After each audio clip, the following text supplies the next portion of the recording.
Welcome back, guys. It's Kibler from the Brothers Geek Out podcast, and we have an absolutely amazing guest on today. He's the guy that inspired us to kickstart off our own podcast. It's Luke Bugg, the Geek still. How are you doing, bro? I am very well, thank you. It's always fun to speak with you, buddy, whether it's in person or through a computer screen. It's always a joy to sit back and just geek out with you, as we have done now for many years. We have, bro. We have. We've been on an astonishing journey, and it's coming round full circle because it is. We met properly. Can't remember where it was, but I know Aquaman kind of kick-started everything. Yeah, that was the big event. That was our first sort of corporate event where we met. We've met at Comic-Con throughout the past. Yes, but that's right. Yeah, the Aquaman premiere, which was just an amazing experience. But that's when we first sort of started the little blogging adventure, as it were. Yeah, no, definitely. I remember I came off social media for a moment because I was like, I need a break, and I was like, I need some time off to kind of rethink things. And I remember getting that WhatsApp message from you saying, Kibbs, where you disappeared to? We need to talk. And like most of the listeners right now, guys, if you don't know, like the links are all in the description, but just in general, like go follow the Geek is Still, his podcast. Like it really inspired us on a massive scale. But what it did in that moment was he reached out to me to say, Kibbs, something's happening. Get your suit on, get down to this venue. And it opened up you're the guy who started off with all the opportunities to open up doors for us as well, which is absolutely amazing. And when you can do that, like, it's a great honor, bro. Like I have been on this journey past couple of years and did not realize how much it would take off and where it would go and the people you meet in the process. I mean, I'm always in awe of when you guys are speaking to people like, well, you did in Smallville when you did the talk and in front of all them people, and it's like, oh my god, that's amazing. Like how, and you were saying that if you're not nervous, you're not ready, and that's such a big key thing because it's helped me along the way when it comes to some of the stuff that I've done. But when you're speaking to people from like the movies, bro, that's just like on a different insane level where you're like, I'm just your everyday geek. How is this happening? Yeah, no, and that's what it is. It's always a pinch me moment whenever I get an opportunity, whether it's to speak with anyone that's creative and has their passion out there in the world. I want to speak to them. It's somebody that's writing their own comic. It could be somebody that's created a film. It could be somebody that's got a vision.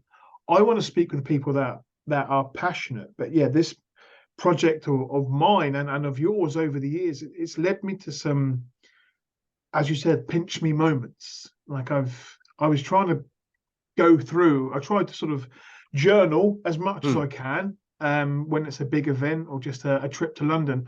And I was writing down the experiences that I've had. I mean, it's one thing to focus and be nostalgic on the past. And it's a fine balancing act to not only have that nostalgia, but to keep one eye on the back door and one eye on the front door to see where you've been and where you're going. And yeah, I was making a list of all the people that I've spoken with, and I get told off for name dropping, but it feels like that. But yes, I've had opportunities to meet Kevin Smith and interview Zachary Levi, who was my first like big celebrity interview. I had like 2 days to prepare for that. It was my first red carpet interview, and I was bricking it. I remember. It was, but that was, you were my cameraman for that. As always, you're a fantastic Jimmy Olsen, which is what happened on that Aquaman event. I was like, dude, I'm sworn to secrecy. I can't tell you what we'll be doing, but I can tell you that you need to be at this place at this time. And that turned out it was going to be for that Aquaman pre-party and premiere afterwards. We met James Wan and Jason Momoa came out and smashed a quindent over his leg. But it was that moment, and moments like that where I get to speak with people that make the films and the stories and the comics that I adore.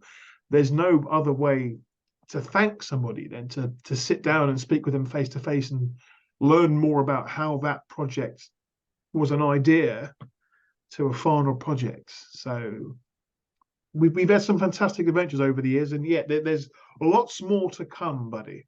No, definitely is.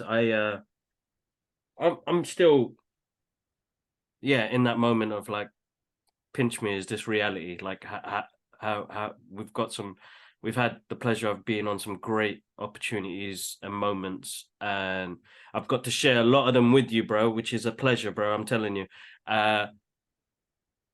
But like with the next Aquaman coming out, I mean, how Yeah, you feeling? What's I'm excited. I mean, there's not been too yeah. many trailers, which is what I Yeah. like. But as you mentioned that right now, I'm looking forward. You can't see, like, this is all very well maintained. This image that people are looking at behind the scenes is a very different story. Right now, there's Christmas presents and wrapping paper all around me because I've been doing that today. But in front of me is my wall of weird, as it were. And I've got photographs from there, and you're on there. I shall show you a picture afterwards of you, Tasmin, and I at the Shazam premiere. Oh There's another yes. picture of us at Batman. There's a wonderful picture that I'm a big fan of. It's when we went to the Birds of Prey premiere, and I got to stand between Margot Robbie and Elizabeth Winstead, and the wonderful. Now, in that moment, I was so excited that I did call her Ramona Flowers from Scott Pilgrim because it's one of my favorite films, and it's the character that I've just got a huge fascination with. I was like, I'm very sorry, I've called you Ramona Flowers, and luckily she was very cool with it. But anyway, I digress. There's also a picture in front of me of our first quotes that happened from that Aquaman film. We got to see the film, and then Warner Brothers, who kindly invited us, they asked us for our first takes, our first sort of hot takes of the film. And you probably remember yours because you've got it. I know you've got it printed off as well. Yes, But I do. Yes, I do. mine was pretty standard. It was watch this film on the biggest screen you can, and that quote was used, and it was put on in magazines, and it was Yeah. on a few posters, and it was on a bus stop, and it was for me. It was like, wow, Bro, that's it was my in all the trailers as well, bro. All the post trailers yeah. that came It out was after. yeah, that's it. It was on the TV trailer because my sister called me up. Now my sister knows that I do stuff and I go to London now and again. Normally she says, Luke, could you walk the dog for me today? And I was like, sorry, mate, I'm in London. And she would say, fine, I'll find somebody else. But she phoned me up. She said, Luke, I've just seen your name on TV. I was like, what's going on? Is it like court roundup or something? What's going on? Am I in trouble? She was like, no, I've just seen your name on the Aquaman trailer. And it was like, it was a blink and you'll miss it sort of thing, but it was a very exciting moment and cool for my sister to think, oh yeah, he's sort of almost making a name for himself with his ulterior secret identity, which was cool. But that was one of those moments where you got to remember those moments to see where you've come from, sort of thing. And that's why that one is printed off and it's stuck on my wall, and I've got plenty of copies of the newspaper that it was in my scrapbook because I'm an absolute hoarder. Oh, dude, I'm exactly the same. That's an unreal moment. I mean, we always talk about legacy on the podcast. We always talk about it's about, as you said, the passion, the love, and to see that on there, it's unreal feeling still to this day. Like the newspaper clipping for me was the one that hit me in the chest, and I was like, oh my god, like it's there, it's in the paper, they have a date. My great grandchildren can go back and see that. Yeah, they can go back in the timelines and see all those facts. But yeah, that is it. Look, if it's a physical thing like that, everything now, as we know, it's electrical, it's digital. But there's something about now, something that used to be so common to have something printed, like a newspaper or a book or a magazine. Now it's quite a rarity, and to see your name in something like a magazine or a newspaper or a bus stop poster, it's an exciting moment. It is an exciting moment. Bless you, man. Bless you. Great memory, and more came after that, which is just absolutely amazing. You've excelled, my friend, in so many ways, and you did this podcast and now you're on a new journey. Yeah, it's the same sort of journey, but Yeah. there's just different. Again, though, it's something that's branched out. So the podcast of Still was always, it started off as a hobby, still is Hmm. a hobby. I still love doing it. I've got some fantastic guests lining up already for next year.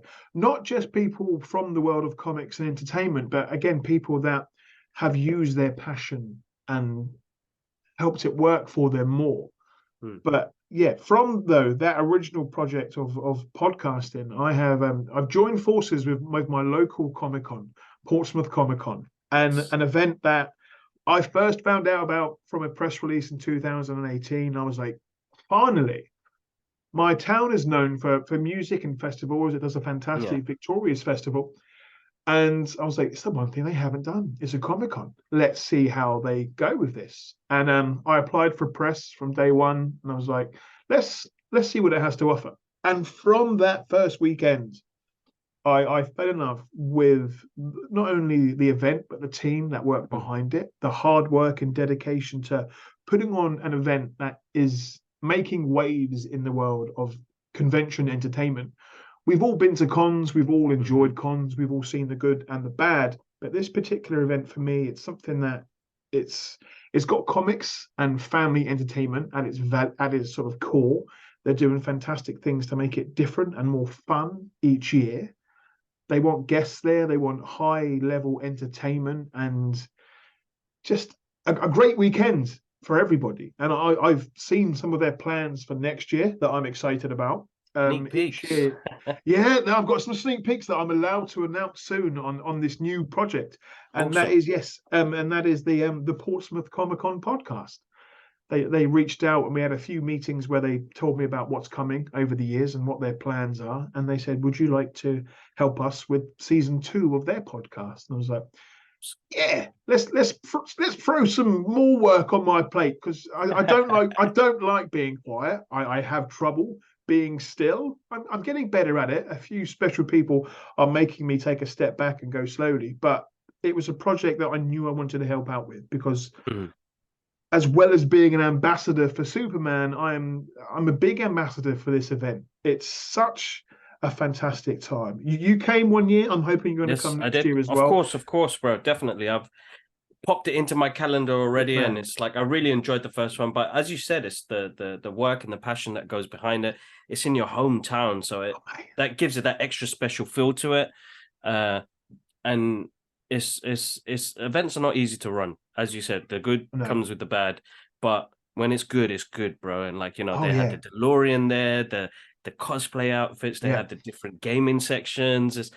It was really nice, bro. So I can imagine how far it's come to now and what they're looking to do moving forward because it just can only get bigger and better. That's what is special about it. I mean, after there's always that fun moment on the Sunday or the end of each weekend when it will start to wind down and a voice will go over the tannoy saying, "Don't forget, big announcement. We'll be back again next year." And they will announce it then. And it's always exciting. But the guys, Nick and Kurt, especially, who were on the most recent episode, but I've met a lot of people that work behind the scenes for this particular event, and there is just that absolute army of hardworking, creative people that are putting this event on. And yeah, it's going to be a fun time if they can pull off what they've said and that they pulled off everything else they've said over the years. It's going to be yet another fantastic weekend. They like it's not necessarily having a systematic approach of how to run a convention.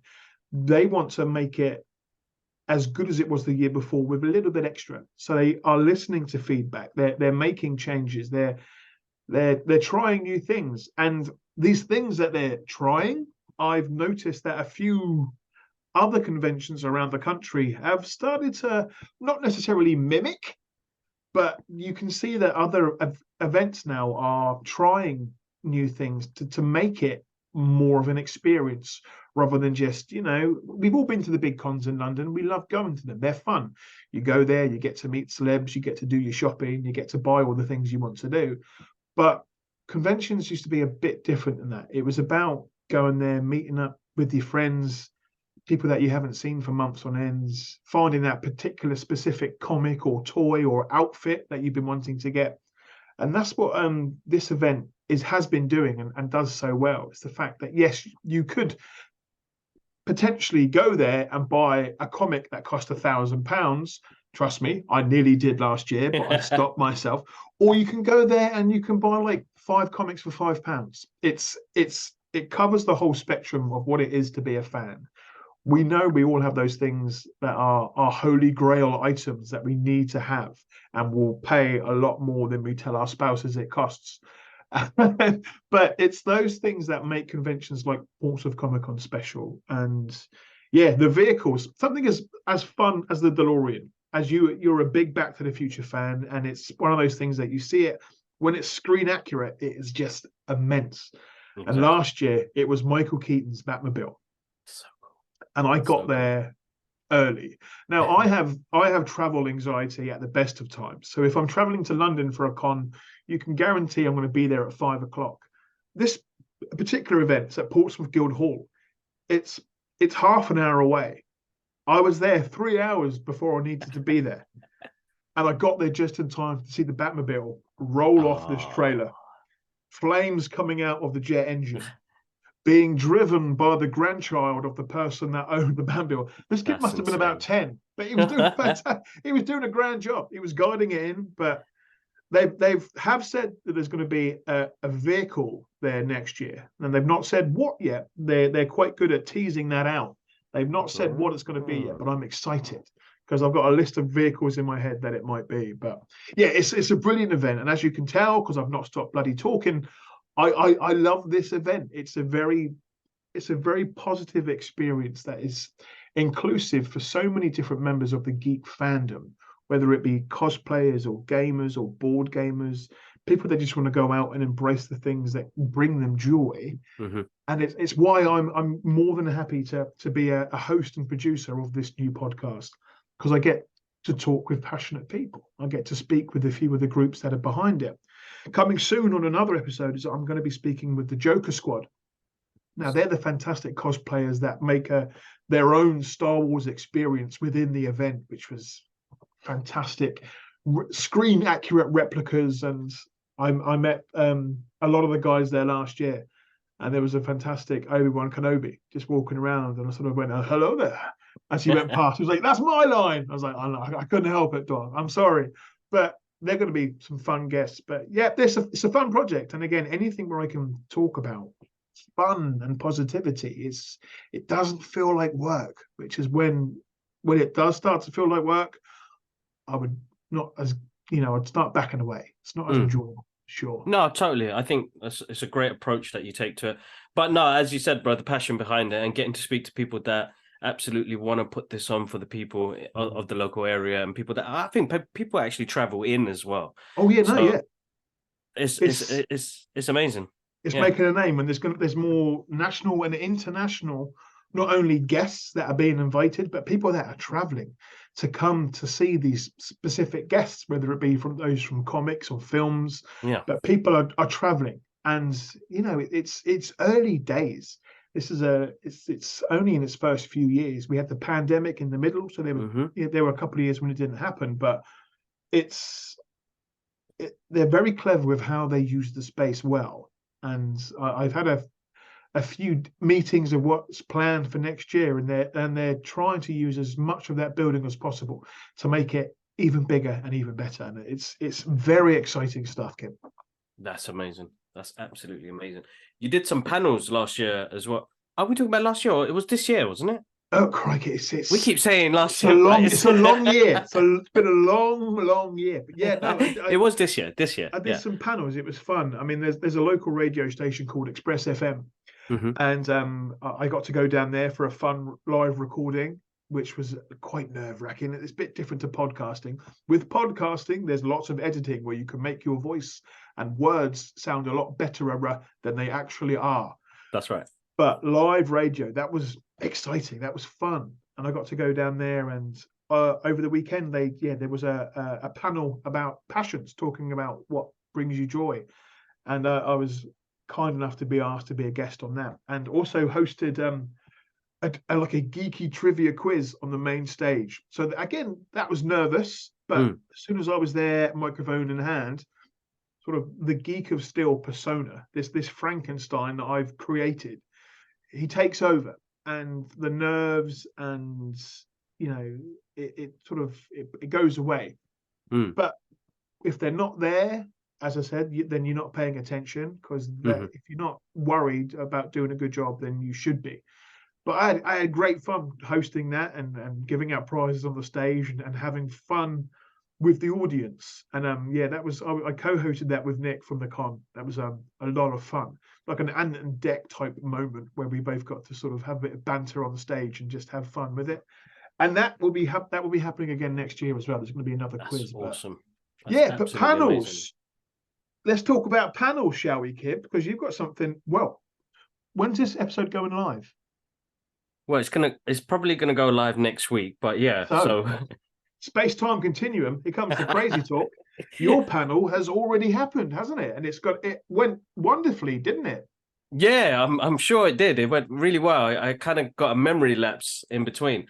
Yeah, well, for the people listening to this or watching this next week, back in the past, which is going to be tomorrow for me. Yep. I'm doing a main stage live panel with some guests about mental health representation in comic book movies and TV shows, and I'm still nervous. I've done all my research. I've got a couple of notes I put down on my phone, but speaking to one of the hosts today, he was like, "Kibbs, you speak to people on a podcast almost every week. Just imagine it's a podcast and you can't see anybody in front of you." And I was like, it's going to be quite hard not to do that. But yeah, I think because of how large scale it is, that's what kind of gives me a little bit of anxiety. But I know once, as you said, like that persona of the brothers Geek Out will kind of overtake that. And I think that happened when I recently did an interview with Jeff Rowe. My God, dude, I was so nervous before because it was face to face. Usually on internet, you could kind of hide it. Face to face, it's all there. Doesn't go away. Yeah. So, but you have, everybody has rituals. Everybody has things they do before then. I did a bit of meditation, which really helped me, and then I'll do the same thing tomorrow as well. But yeah, talking about mental health in comic books and TV shows and movies, it's a big part. Both of us are big advocates of men's mental health as well.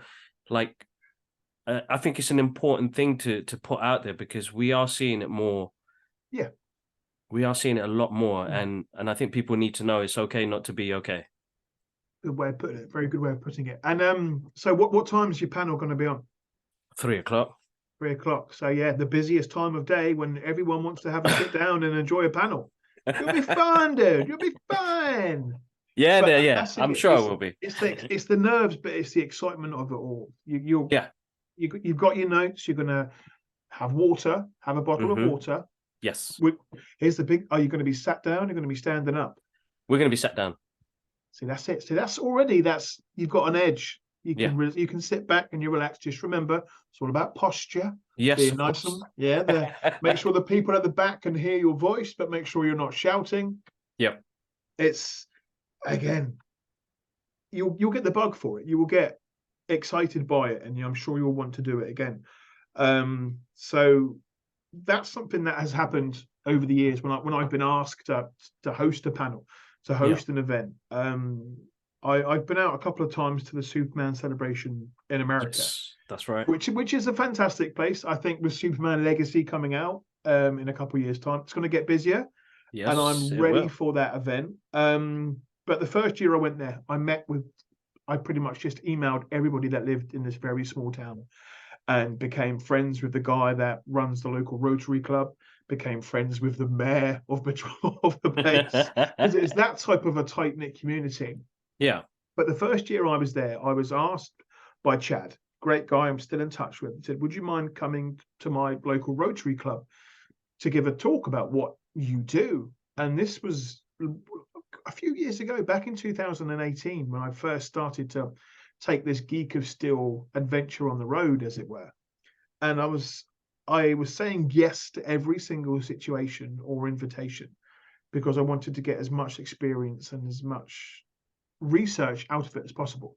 So I went to this Rotary Club and had a fantastic lunch. I can remember there was some fantastic potato salad. This is what my mind remembers, not the notes that I've got written down in my book, but the fact that there was some amazing potato salad, followed up with some pie that came with some cool whip that I didn't know what was, but it's basically just squirty cream. But Yeah. anyway, I went to this Rotary Club. I was nervous, but I stepped out of a comfort zone and talked about why Superman means so much to me, why I'm happy to travel around the world to visit a celebration like that, and just what it's like to be a fan of something and not be afraid to embrace what comes with it. As soon as I got home from that particular celebration, I started making plans to go back the following year because I needed to go back. And again, I was happy to promote this event across my channels. I'm a big fan of promoting things that I want other people to experience, and this event is one of those things. And about a month before this event was due to happen, again, I was reached out by the organisers. Said, "Look, would you like to host a panel at this year's event?" And I was like, "Never hosted a panel. This is my first panel. They're gonna break me in gently. It's gonna be sort of talking to a few people about comics and just doing that." Yeah. Said yes. Then I got another email back pretty much directly after saying, "Right, so we need you to host a panel on the main stage, interviewing Helen Slater and Erica Durance, Supergirl and Lois Lane from Smallville." I was like, "Oh, okay." Fun fact: Erica Durance, one of my favorite representations of Lois Lane, had a crush on her for quite a few years. It's like, yeah, this is just like one of those terror nightmares that you get where you wake up in a cold sweat in the middle of the night, where you're like, it's the day of your exam and you've forgotten to do the research. But again, I stepped out of a comfort zone. I was like, yes, please. This is me being an ambassador for Superman and a Superman fan, to be on this stage talking about Superman to people that are a part of the Superman universe. They are a part of this tapestry. Crazy. And yeah, it was very hot day. It was June in real mid-America. And it was outside in a tent that I've been in many times while at the celebration, but it never looked as big as it did on this day. And it was on a stage, and the guests had seats, but I was standing. I had a little podium. I had my cards ready. I had my questions ready. And again, I was nervous. I was bricking it. But preparation, as always. Failing to prepare is preparing to fail, Kibla. That's So right. I had my notes. I knew what I was going to say. So Helen Slater being just a wonderful Supergirl and a wonderful human being, as Erica Durance was. On the morning of that actual event, I was sitting in my hotel having breakfast, and she was in the booth behind me. And I was like, oh my goodness, this is like exciting, but I can't say hello. She's having breakfast. She's chilling out. I'll just say hello later on. And so I did. I went and joined their autographs. I went and got an autograph and a photograph with them both and introduced myself. And it says, but I'm hosting a panel later on. And I said, look, I'm not going to lie, this is my first panel. I'm a little bit nervous. And they were both fantastically encouraging, and it made it a lot easier for me. And I think what's going to make this easier for you is the fact that you are hosting this panel with people that you know. Yes. You know what you're going to be talking about. You know what pointers you need to talk about and what to stay away from if you needed to. So it's going to be an interesting panel. Is it being filmed and recorded? Yes, it will be. Good. So we'll get that off MCM Comic Con once it's done. But yeah. Yeah, I'm excited, bro. It's always good to hear somebody else's experience of it and knowledge of it, which is amazing. And to be honest, I always ask you anyway. That's fine. It's this Jimmy Olsen thing. I love it. I mean, I like giving advice. I try and, if somebody asks me a question, I appreciate the fact that someone's thought of me in that moment, and I wouldn't just sort of guff it and say, oh yeah, try this, it might work.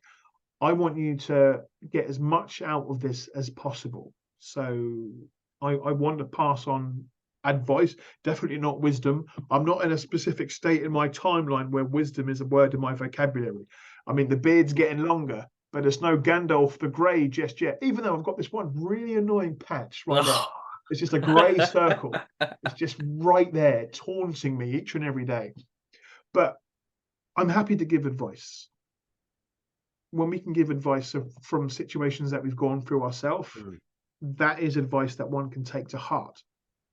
I would never be condescending and sort of, saying this is what you have to do, this is what you need to do. I'd say try this or try that. Recently I was speaking with someone about the way that I present myself on camera and on video, and they mentioned the fact that sometimes when I'm getting really excited, my hands move around a lot. I can't stop that. Sometimes it's happened in the past where I've like hit the microphone or hit you. But oh yes, we've been through a few screenings, and I have accidentally punched Kibla, and there's been a moment where I actually lifted him up off the chair. But listening back to that feedback about me moving my hands, I was like, yeah, I don't want to sort of sit down and sit on my hands and be prim and proper, because that's not me. That's not passion. That's not how we are. When we get excited, we talk quicker. We talk loudly. We trip up over our words, and it feels more real. So just get as much of this out as you can. It's going to be over in the blink of an eye. So remember it. Make sure it's recorded. Take photographs. Take selfies when you're on the stage. Make eye contact with the people in the audience that are talking to you. Those people that are listening. Be loud, but not too loud. Be assertive, but not, bullying. The people that are going to be sat down and listening are the people that want to be there to enjoy a panel, and they're going to enjoy it. It's going to be a fun time, and if you get enjoyment out of it, then the audience will as well. As you know, with your podcast, it's about interacting on a big level and sometimes on a personal level. So it's going to be a fun experience, and I'm sad that I can't be there. I've not been to this particular Comic-Con before. It is on the list of ones to go to, but it's going to go well. I'm looking forward to hearing about it when you get off stage and giving me your highlights. That's what I'm looking forward to. Oh, thank you, bro. Thank you. It means a lot, man. Absolutely means a lot. It's absolutely. It's weird because when was it? Me and Neil and Paul, when we went to Iceberg Lounge, we were speaking about doing panels and how difficult it was to get into that. And I can imagine the list of people that want to be involved with any type of Comic-Cons. It must be massive. But it was like within 2 weeks. And then last week I found out, and it was like, oh my God, like this is happening. So it's amazing that you could put something out in the universe and then suddenly it just comes and it's like, what do you do? And they were like, are you ready? And I'm like, Yes, I'm ready. Of course I am. Of course I am. I'm not going to get up. Like I don't like to say no to opportunity. I try and go head on first and go for it. But there are some things where you have to make that precise kind of decision. But I suppose my journey now and where it's heading to and where I want to take it, I suppose the podcast has excelled in a way I never thought it would have. It was just me and my brother talking randomness about what we love in the pop culture world and speaking to everyday people. And I think that's the one thing as well. It's like the passion of speaking to the everyday people that love this stuff has helped it grow bigger. And it's amazing that people listen to us, and you look at the demographics and you're like, wow, people are listening to me in Singapore, and people are listening to me in, South Africa. You're like, oh wow, it's like you just don't know when you put your message out there who it will touch. And even if it's the one person, bro, that makes such a massive difference. And again, reroutes back, full circle moment, inspired again by the man himself, Bugg the Geek is still like, you look at someone and you see what they do and get inspired by that. It's we're grateful, man. My brother always says it. Luke's always smashing it. Thank you very much for always being a part of the journey as well. Which is amazing, and bringing us along as well, bro. Because I think the main important part and the reason why I wanted to do this episode was, yes, I get to catch up with a friend, but I get to catch up with somebody that actually inspired us to get into stuff we love as well. Because yes, I did the artwork, but I didn't realize it will start spurring into, as you said, different paths and different things. That's the thing with it. That's why I love that terminology of Superman being a tapestry, or Spider-Man being a tapestry, or comics being that starting stitch where anything can branch off into a different scene or a different fandom. From me just loving Smallville, loving that first episode of Smallville many years ago, it's branched out to me enjoying comics, finding myself getting lost in different forms of literature, meeting different people like you, meeting the people and being asked to interview the people that create the films that I'm looking forward to seeing. It's when you open that door to opportunity, when anything can happen, it opens up not only different parts of your own personality that you might not have known were inside of you, these little things that you can tap into that can bring out of yourself. When you like something, it's great. You can like something on like on a standard level. You can obsess about something and know every single fact about that character or that story, or how many episodes or how many costumes are in that one season. Liking something isn't on one level, as it were. There's branches of that. As long as you are getting enjoyment out of it, whatever that it may be, then embrace it, because you never know who or what experiences will happen. And we've had some fantastic and just unbelievable moments happen to us where we've been asked to come along. And that has come from us embracing what makes us happy. And as I said, when you talk with anybody, I've always had roles in my life where I've worked in different aspects of customer service, jobs that sometimes could be monotonous, but I would get to speak with different people and I would rarely meet the same person twice. So I can crack on and do my job as always, but also have a chat with someone new. And I've spoken with people from so many different aspects of life, whether it be entertainers to caregivers to anything you could think of.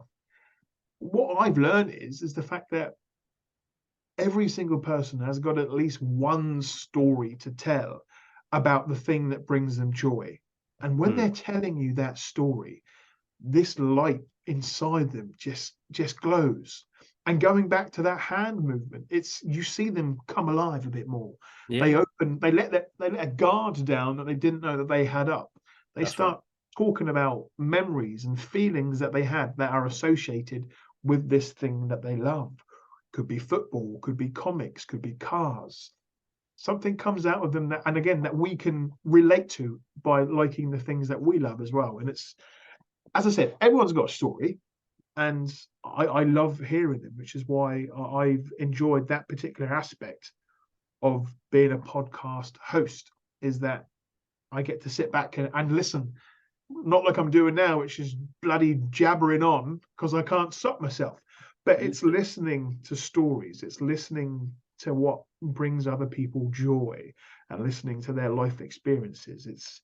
I'm lucky to be able to be in a situation where I can sit back and take note of what other people talk about and what other people think. And it's why I'm excited about my own personal adventure with the podcast of Still, but also the Ports of Comic-Con podcast, where I can combine those two podcasts together but also enjoy that process at the same time. Excuse me. Which is amazing. Absolutely amazing, bro. I super excited, and yeah, I can't wait to hear the next episode, dude, and get some more sneak peeks, bro. So guys, the link is in the description. Please check it out. It's a must listen to. And check out the previous episodes.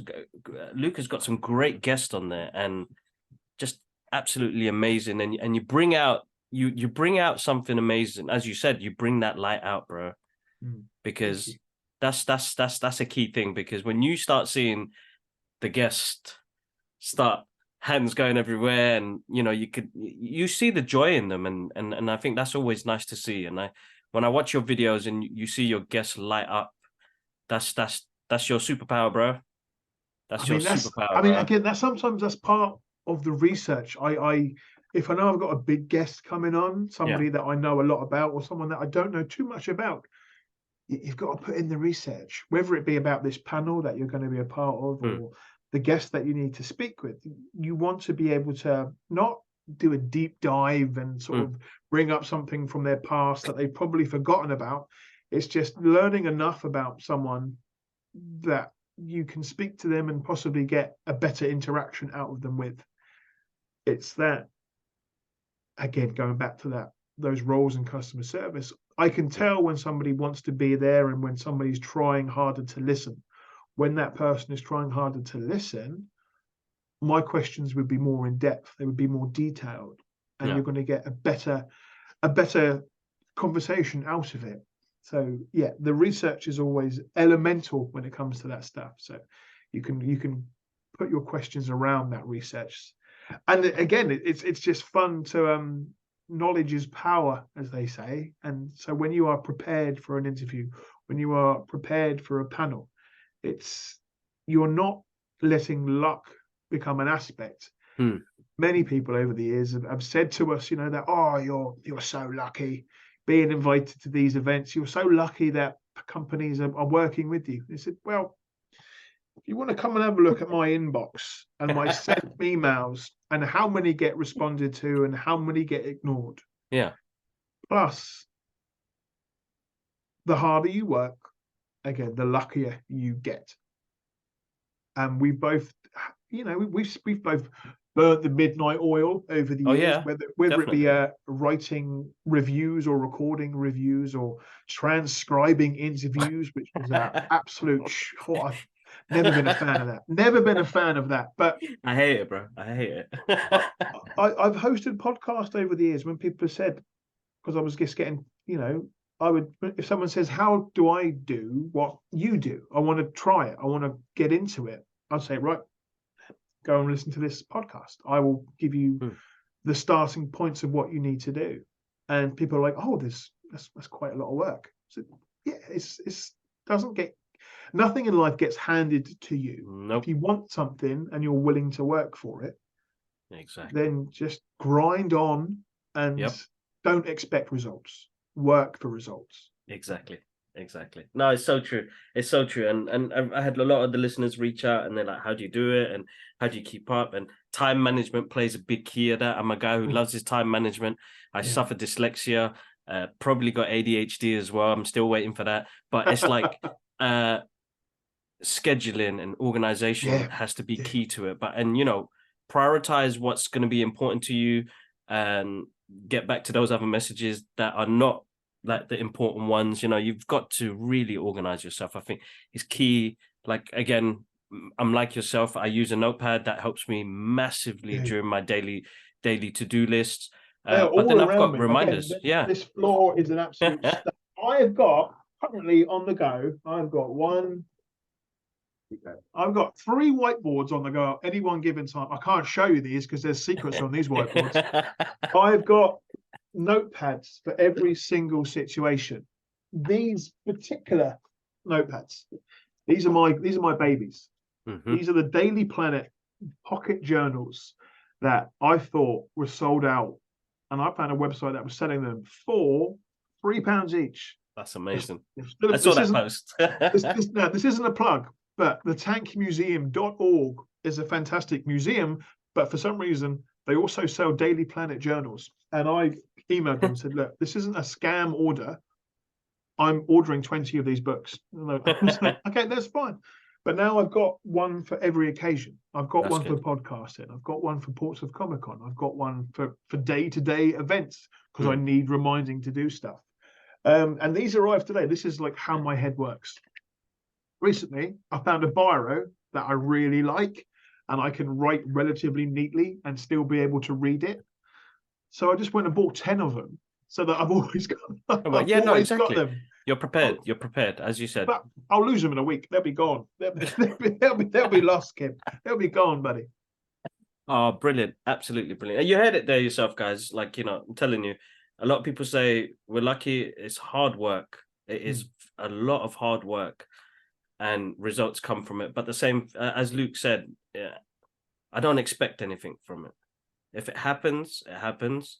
But I'm still doing stuff I love. So Yeah, it won't be work. But yes, no. there are nights that are long in editing and fun times. I had a fun time with Jeff Rowe's interview, but oh my god, the editing, that was 3 nights on the go, dude. I think I was up for 72 hours trying to understand new, like we learn all the new editing softwares. We have to learn something new every day almost with the work that we do. So it's hard to keep up with everything. So organization, guys, and hard work. Passion, passion, passion, passion, passion, passion, passion.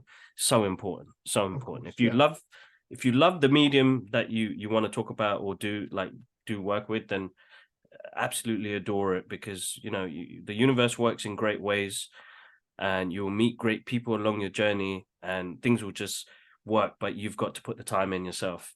But yeah, no, the listeners will love that, Luke. They'll absolutely love that. Work? We don't do no work. Uh, bro, we've got some big things happening in the next couple of years. Well, 2 years? 2 years, 2 years, two 2 years, 2 years, but after that, 2 years. who knows what is coming after that? Oh yeah, I know. Um, We've got loads, but I mean, with James Gunn heading up DC Studios, Superman Legacy has got all the castings in the past couple of weeks. How has that been, bro? How's it treated you? um, I've only got a few notifications on my phone when people post. hmm One still is Henry Cavill. hmm Still my Respect. boy, and I'm still enjoying what he's doing with Yeah. everything. Another person is James Gunn.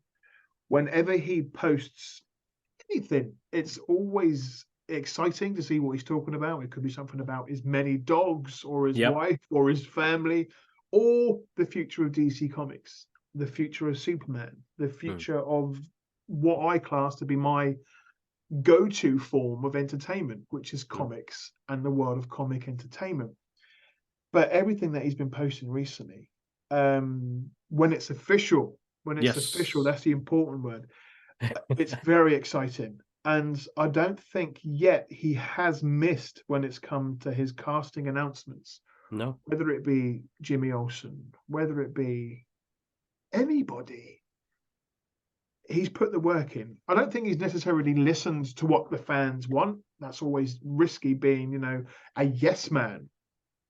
But a lot of these names that he has announced have been names that have been spoken in different circles of the comic world, whether it be hmm forums or internet pages or fan sites that work with hearsay and theory. But every casting announcement has gotten people talking. It's gotten people excited, and that's what I'm loving what he is doing. But also what he has been doing is keeping it at the source material. He's been hmm saying things like, "Well, we're going to be bringing out this film, and here's the comics that I think you might like. If you think you want to know where I might be going." He's been quite coy with it. Yeah, He's been yeah, yeah. saying things like, "Well, if you like this story, then I might be using that." And then he posted, a couple of weeks ago, the images of his office. Now, I don't know where that hmm office is. It could be in LA, it could be over here. I know Leavesden is going to be doing a lot of Yes. things for Superman Legacy. But on that wall was just some glorious posters of Superman for All Seasons. hmm One of my favorite stories. It's a beautiful story. Um, we lost the great Tim Sale a few years ago, and That's I right. got to meet him a few years ago at Con, hmm and it was one of those moments where it was just not about sign these comics because they're going to be worth more one day if you sign them. I was like, no, put my name in this book. I hmm need you to write my name in this book. In a way, that's like a legacy, as it were. Yeah, of course it is. Exactly. But it was me thanking him for that story, Yeah. and that is what I've enjoyed doing at cons, is meeting the people that have created these stories and worked for Superman. And I've shared it online a few times. I've got my replica of Action Comics #1. Mm-hmm.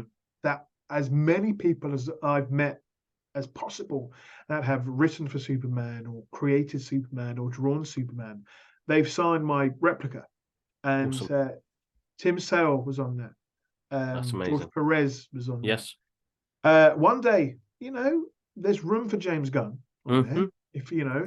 If our paths ever cross, and who knows, they might.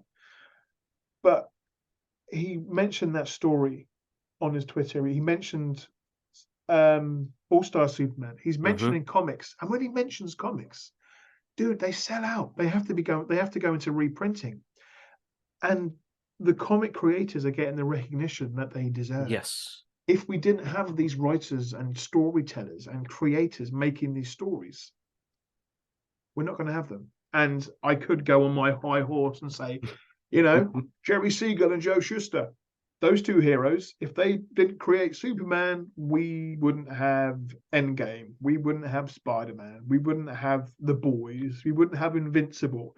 Mm-hmm. Everything that has come about goes back to those early days of comic creation. Yep. But James Gunn seems to be doing the right thing by promoting the stories and promoting the artwork. And I love that. And that has inspired me.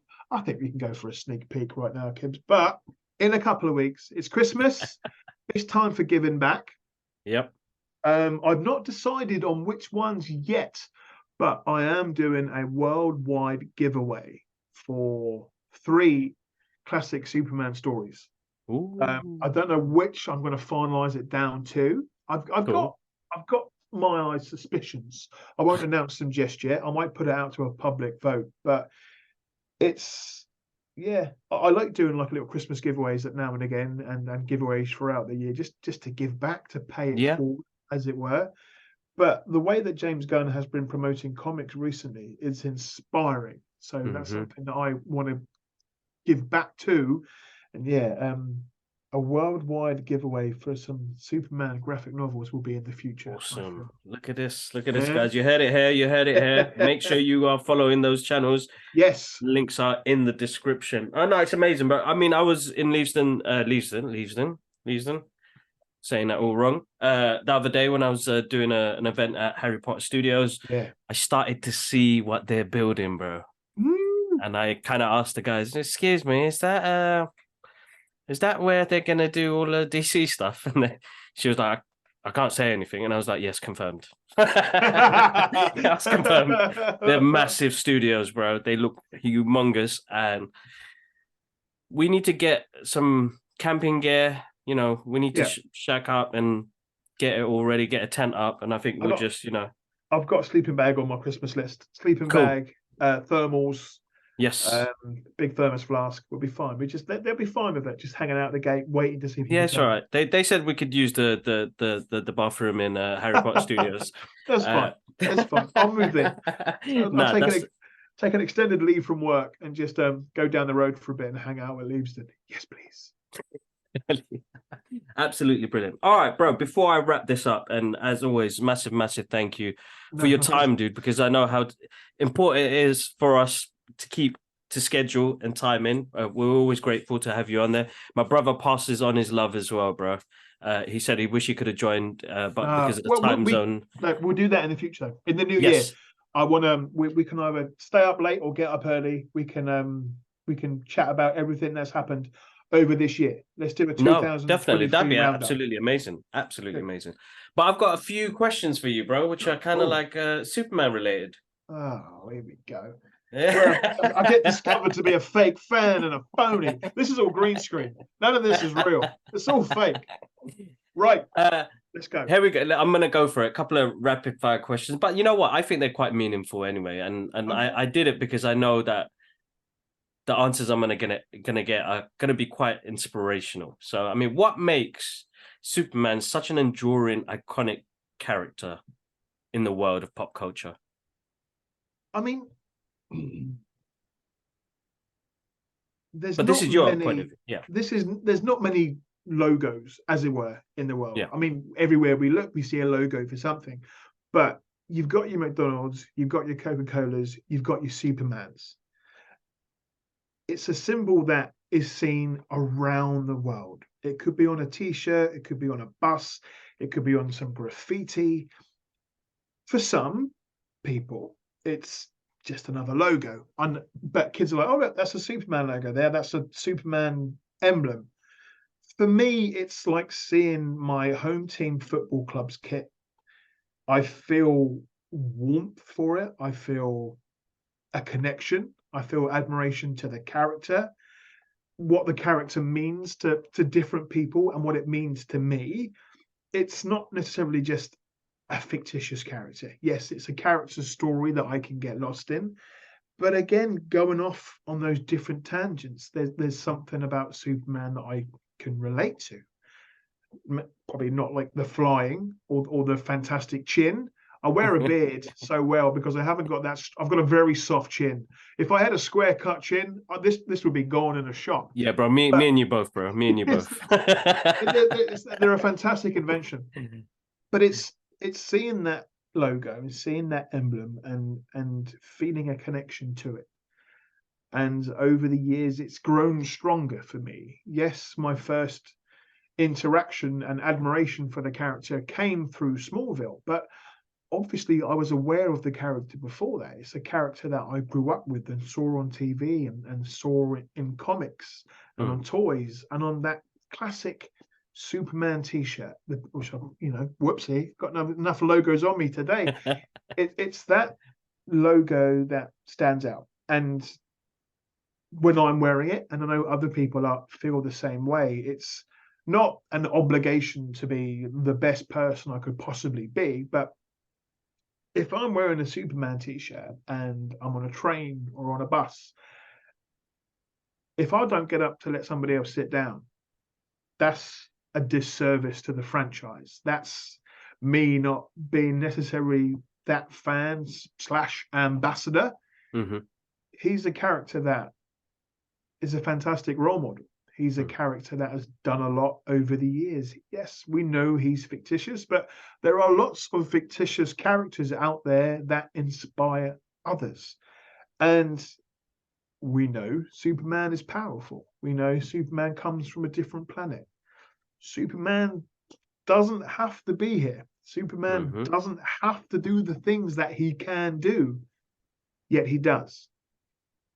And we can go into the psychology and the mythology about Superman and Clark Kent being two different people, but sometimes that's what it takes to get through the day, to have a different side to your personality, whether it be that work mode where you have a really, really shitty day at work and you come home and you open that front door and you've got loved ones there behind that door. You leave that negativity as far away from your personal life as you can. You choose which person you want to be. Life and happiness and your actions are difficult, but it is a choice. And Superman chooses not only to stay on Earth, he chooses to be a good person, somebody that is incredibly powerful, yet he chooses to use that power for good. Options are important, and Superman has some of the most difficult ones to take. He chooses the right ones. You caught me in a ramble now. I'm gonna ramble all night if these questions are like this. You're not gonna. Sorry, bro. I'm gonna keep it short. I promise. No, I'm not complaining. I can be here all night. I've got nowhere to be, dude. This is fine. No, you did great, bro. This is amazing because, we got something coming up next year, and I can't even say much, but what it means to me as well as a character, as a person who saw it the first time around, it was like it embodies something completely different to. I mean, real life is difficult to say. I'm looking up to a person that's fictional, but it's just the goodness, man. His thought process, the way he thinks, and the way he does stuff, and the burden he carries, bro, is immense, bro. But he's here, and he's doing it. Yeah. It's inspiring on so many levels, bro. And for me as well, as a character that was first given to me, like he spoke to me in those pages. We see motion comic book artwork now. Yeah. Back in the 90s, early 90s, That's what happened to me. It was like they came straight out of the pages, and I was like, "Oh my god, this character!" And look what he's been through. Where's he come from? Look what he's doing. And ever since then, it's still there. He's the main arc of all of the characters that we see. And you said it before. We wouldn't have had the End Games. We wouldn't have had the Spider-Mans. That's the guy. That's the and OG. it's going back from that to the Superman 78 movie, which is still a Yeah. staple for so many Superman films now. Is that superhero films? Yes. Is that people would sit down and watch that particular film, no matter what director's cut it may be. It's one of those ones where people get an idea of what a superhero film can be about. And yeah, over the years though, we've had different comics and different video games and different cartoons where we've seen different versions of Superman. There's that storyline that's been used a bit too much over the years where, what happens when Superman goes bad. I mean, we've seen it dozens of times. Don't get me wrong, it's fun. One of my favorite episodes of Smallville, called Ruby, is when Superman gets in contact with red kryptonite in a football ring, and he puts on the ring, and you see them go through his veins with some of that classic early 2000s CGI. And he's a bad boy, but he's a fantastic bad boy. Gets a motorbike, gets a leather jacket, gets some mean sunglasses, and he's like, oh, okay, he's got the sass. But that sass, no matter the kryptonite, was always inside him. That rudeness, that cockiness. He chooses not to use that when he's Superman. He chooses to be polite. He chooses to be a good guy. There's been some fantastic moments in comics and cartoons when Superman has thanked the police and thanked the services that have helped with these dreadful situations. And he's always like that. It's that classic line: "Don't thank me. We're all part of the same team." And you think, and if Superman said that to me, I'm like, yeah, Superman's like, I'm on Superman's equivalent. I'm up there with Superman. He's got that humbleness about him, as well as this superior strength. That is something that I'm really hoping that James Gunn brings to Superman Legacy. I'm seeing Superman smile in more comics and more representations recently, and I'm a big fan of that. Yes. We don't always want to see Superman save a cat from a tree, but we want to see that balance of Superman the great and Superman the heroic, and everything in between as well. I'm not picky, I'm not greedy, but there's a lot that I'm hoping for that we will get in the next few years. Oh no, definitely. It's in good hands. Definitely, it's in good hands. All right, bro. Before we go, one last question. What's your go-to Superman comic, bro? That's going to give away my ideas for this giveaway. But over there in the background, you've got my long boxes. Yes. I've got more long boxes under the bed. I've got stacks. I've got my graphic novels. Yes. When I first got into Superman in a big way, and I wanted to learn more about the character, it was when Smallville wasn't airing, and I needed to keep up this Superman intake in my life. And I asked people, what Superman books should I be reading? And they hit me with straight away, oh, you should probably read The Death of Superman. I'm thinking, I'm just getting into this character. I don't want to get him killed off. But reading The Death of Superman and The Reign of the Superman and Return of Superman, it was a story where I got to understand what the world was like without him being in it, and how these characters that he has worked with over the years and fallen in love with, how they reacted when he wasn't around anymore. And I was like, wow, this character clearly means a lot to these people. Let me go on this comic adventure and find out more. And over the years, I've read as much as I possibly could. There's still plenty of comics out there that are waiting for me. But stories that stand out, you've got your all-star Superman. You've got Superman for All Seasons. You've got Birthright. You've got Superman for Tomorrow. You've got Superman Earth 1, volumes 1, 2, and 3. Fantastic reads. But then you've got your variants. You've got your Elseworld stories, like True Brit, which is about a fantastic, hilarious story. about if Superman didn't land in America, he landed in England. Now it's very tongue in cheek, but it's a hilarious story. And then there's other stories. There's the Secret Origin. Yep. There's just so many different stories out there that if you see it, again, it's a situation of don't necessarily judge a book by its cover. Hmm. Just have a look at the first few pages and everything grabs you. But for me, All-Star Superman it's a story that people always recommend because it is one of the fantastically well-written stories and Yeah, it is. well-drawn stories. Hmm. But then you've got books like Emperor Joker Hmm. and just bizarre variants like that. But going back to something as classic as the death of Superman and the return of Superman, from that it makes you want to go back and read those different stories from the 60s and the 70s. I mean, Yeah. go back to the 30s. Yes, there are some absolutely bizarre stories from across the years.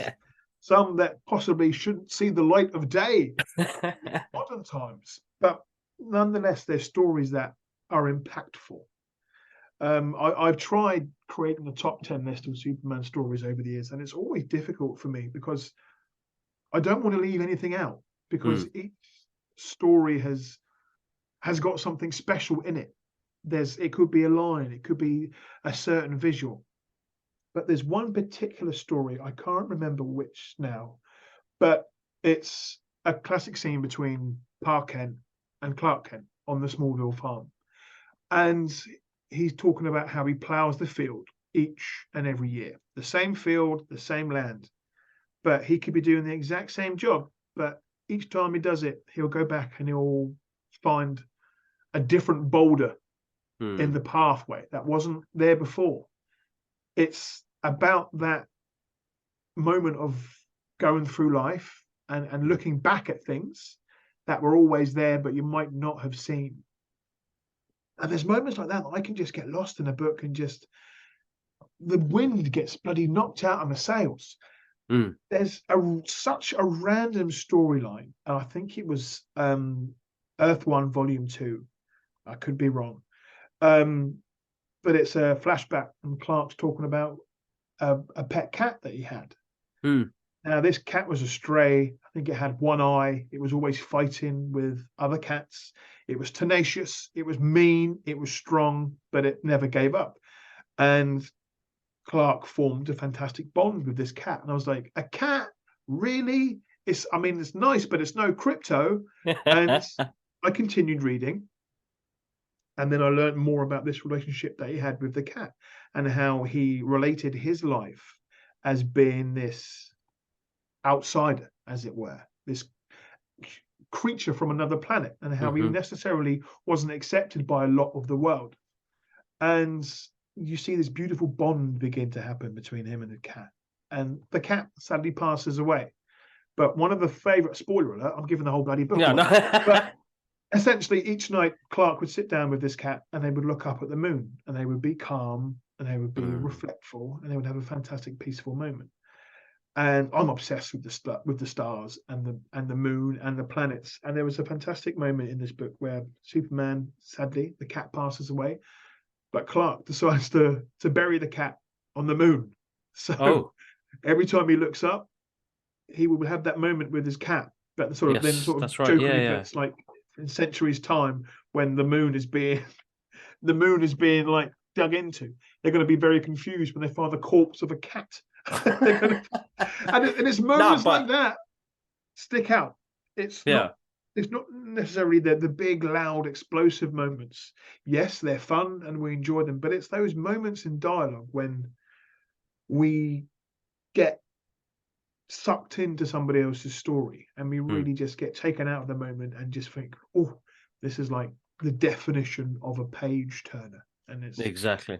that's what I'm hoping that James Gunn's affectionate relationship with comics is going to be brought across in the future of his films, and how he can hopefully build a bridge between both of those fandoms, because it's always been a turbulent journey, whether it be Marvel or DC Oh, or yeah, of course, of course, of it's course. always not everybody can be pleased all the time, but yeah, it's a hard one, but he's gonna make a movie that he loves and enjoys, and I think, yeah, that's the thing. Well and done exactly, again. yeah, That's the yeah, passion exactly again. what he'll do. That's passion. Yeah, Mm. he did that with the characters he's done with Marvel, with the Guardians of the Galaxy. I mean, nobody knew who Guardians of the Galaxy was. Oh, Even goodness. me reading the comic book suddenly was like, oh my god, Guardians of the Galaxy. He's going to bring these characters to the big screen. Like, no, it doesn't work. It doesn't work. He made it work. Same thing he did with his Suicide Squad movie. He got characters that nobody knew. Yeah. That's an amazing movie. I love Mm. that movie. Peacemaker. Oh my god, Yeah. so good. I So had like, no. I think I'm not sure how that TV show got made, but it did get made, and people are excited for the sequel, for the season 2. No, So definitely, absolutely awesome, absolutely awesome. Luke, bro, massive thank you for no, giving your time, man. It's no, always a pleasure. this is like therapy for me, dude. I can come on and talk about the things that just drive me crazy, the things that keep me up at night. So thank you for your time. Good luck editing this. That's your job. That's the one great thing about being a guest on somebody else's You don't have to podcast. edit, yeah. There's not much work involved. It's a very nice job. No, definitely. No, but awesome, guys. All the links are in the bio to follow Luke on his journey. We've got some more journeys to enjoy next year. I'll give you a sneak peek there. Yeah. But no, always a pleasure. I want to say a massive thank you to all the people that have subscribed to the channel. The recent intake has been amazing. Wonderful. People that have been commenting on the videos and Spotify, I want to say a massive thank you to you guys. You guys are absolutely amazing. You guys give us the passion to keep continuing these episodes. This is we're coming close to like 500 episodes now. 500 episodes, and it's a massive thank you to all the subscribers and the people that listen to all the listening platforms. Apple Podcasts, you guys, man, if they had a Q&A section like they do on Spotify, I'd love to have a conversation with you guys, but they don't. Apple Podcasts, please listen out. Q&A session, come on. Spotify got it right. Sort it out. But yeah, you guys, the interaction has been absolutely amazing. We've got 2 massive giveaways going on. We've got one on Instagram. We've got one on X, which was formerly known as Twitter. I hate saying that. I can't keep up with that stuff. Excuse me. I hate saying that. But yeah, check it out. Go join in. I've got loads of stuff to give away to you guys, just to say thank you to you guys. You guys are absolutely awesome. You heard a sneak peek there. Luke's got something coming soon as well. So keep an eye on his page. So go down below and follow the journey. I've put it out there now. I can't come back now from that one. You can't, bro. You can't. No, can't. But yeah, massive thank you again, bro. And thank you to everybody that listens in. I love you guys. Thanks for having me on, mate. This was a fantastic chat, mate.